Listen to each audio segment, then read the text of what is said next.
Vegetable ಕುರ್ಮಕ್ಕೆ first ಒಂದು 1/4 cup ಅಷ್ಟು ಎಣ್ಣೆ ಹಾಕೋಬೇಕು. ಒಂದು ಚಕ್ಕೆ ಹಾಕೋಬೇಕು, 1 ಇಂಚಷ್ಟು. ಒಂದು 4 ಲವಂಗ, 1 ಏಲಕ್ಕಿ ಹಾಕೋಬೇಕು. ಒಂದು 6-7 ಹಸಿಮೆಣಸಿನಕಾಯಿನ ಚಾಪ್ ಮಾಡ್ಕೊಂಡಿದ್ದೀವಿ, ಹಾಕೋಬೇಕು.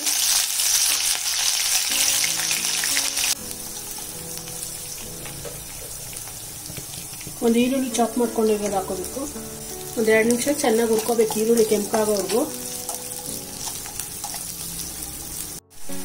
1 ಟೇಬಲ್ ಸ್ಪೂನ್ ಅಷ್ಟು ಶುಂಠಿ ಬೆಳ್ಳುಳ್ಳಿ ಪೇಸ್ಟ್ ಹಾಕೋಬೇಕು.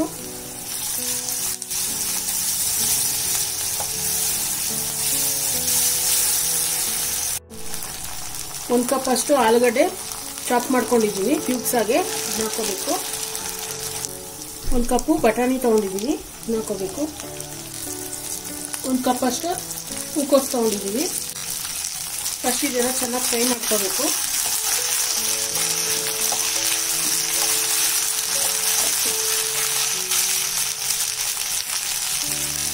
ಈಗ ಇದಕ್ಕೆ ಒಂದು 1/4 ಕಪ್ ಅಷ್ಟು ಚಿಕ್ಕದು ಬದನೆಕಾಯಿನ ಚಾಪ್ ಮಾಡ್ಕೊಂಡಿರೋದು ಹಾಕೋಬೇಕು.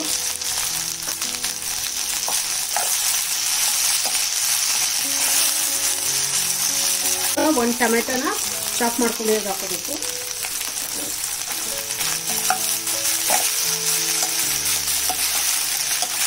ಈಗ 1 ಟೀ ಸ್ಪೂನ್ ಅಷ್ಟು ಸಾಲ್ಟ್ ಹಾಕೊತಾ ಇದ್ವಿ. ಒಂದು ಅರ್ಧ ಕಪ್ ಅಷ್ಟು ನೀರು ಹಾಕೊಂಡು ತರಕಾರಿ ಬೇಯಕ್ಕೆ ಬಿಡಬೇಕು. ಲೋ ಫ್ಲೇಮಲ್ಲೇ ಬೇಯಿಸ್ಕೋಬೇಕು ಒಂದು 5ರಿಂದ 10 ನಿಮಿಷದವರೆಗೂ.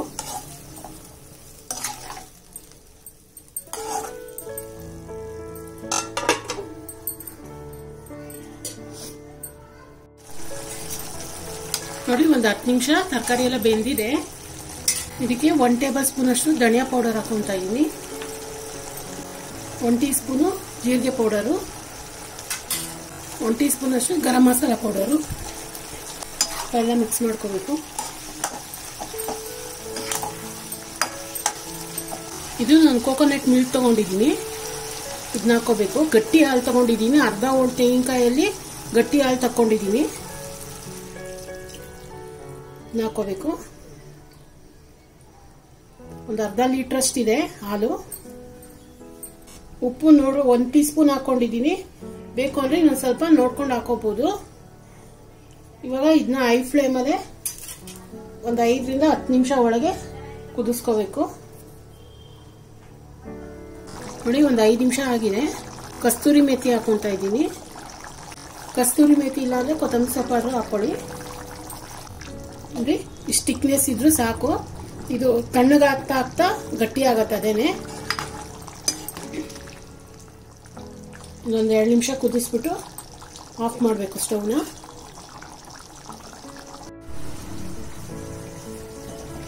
ನೋಡಿ, ವೆಜಿಟೇಬಲ್ ಕುರ್ಮಾ ರೆಡಿಯಾಗಿದೆ.